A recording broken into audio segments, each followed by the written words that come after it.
हम कुछ बातें करना चाहते हैं आज के त्यौहार पर, जिसका नाम है रक्षाबंधन। रक्षाबंधन ये दो शब्दों से मिलकर बना है, एक रक्षा और दूसरा बंधन। कि रक्षा के लिए जो बंधन।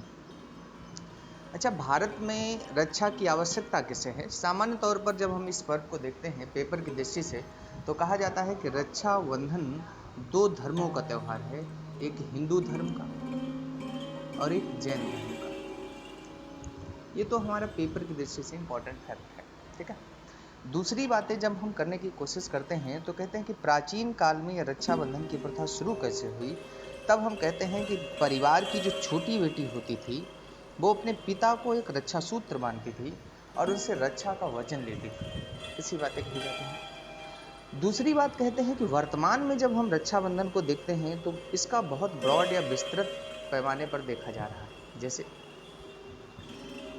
बहन अपने भाई को राखी बांधती और भाई से रक्षा की उम्मीद करती है। दूसरा,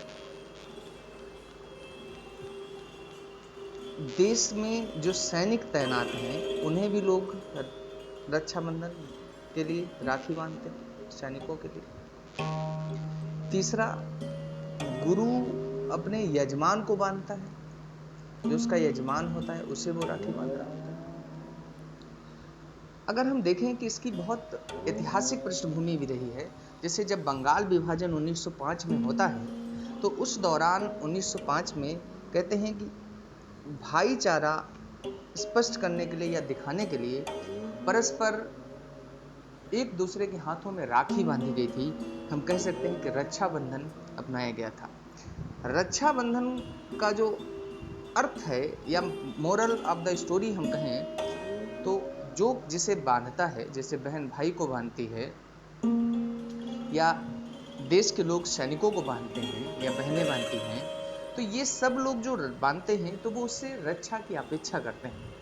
अच्छा, भारत में ये इतने दिन से अपनाया जा रहा त्यौहार है, आज भी हर बहन को रक्षा की अपेक्षा करनी पड़ रही है। तो प्रश्न हमारा एक ये है कि रक्षा किससे? पहला प्रश्न हमारा ये है कि बहन किससे रक्षा चाह रही है। तो उसमें कुछ क्वेश्चंस उठ रहे हैं। पहला प्रश्न ये है हमारा, ऐतिहासिक रूप से ये सिद्ध हुआ है कि भारतीय संस्कृति में महिलाओं के प्रति कुछ रूढ़िवादिताएं रही हैं। क्या बहनें या माताएं उससे रक्षा की बात कर रही हैं?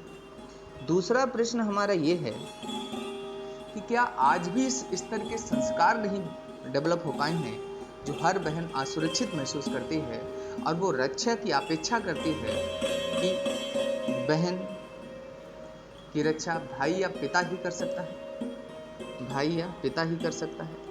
दूसरी तरफ उसका कोई रिश्तेदार कर सकता है, जबकि आंकड़े ये बताते हैं कि जिन लड़कियों का रेप होता है उसमें 96% रेपिस्ट लड़कियों के करीबी होते हैं। तो ये कुछ प्रश्न हैं, इन प्रश्नों के जवाब चाहिए। तो और दूसरा ये है कि अगर इनके सच में ही इनका हल आपको ढूंढना है तो इनका हल कैसे हो सकता है, इस पर बात हम करेंगे आगे। तो हमारे कुछ प्रश्न हैं इस त्यौहार को लेकर। आप जब भी इसे सेलिब्रेट करते हैं तब आप इन प्रश्नों पर जरूर विचार करें कि जो महिलाएं असुरक्षा महसूस करती हैं वो अंततः असुरक्षा महसूस किससे कर रही हैं। ठीक है, फिर मिलते हैं।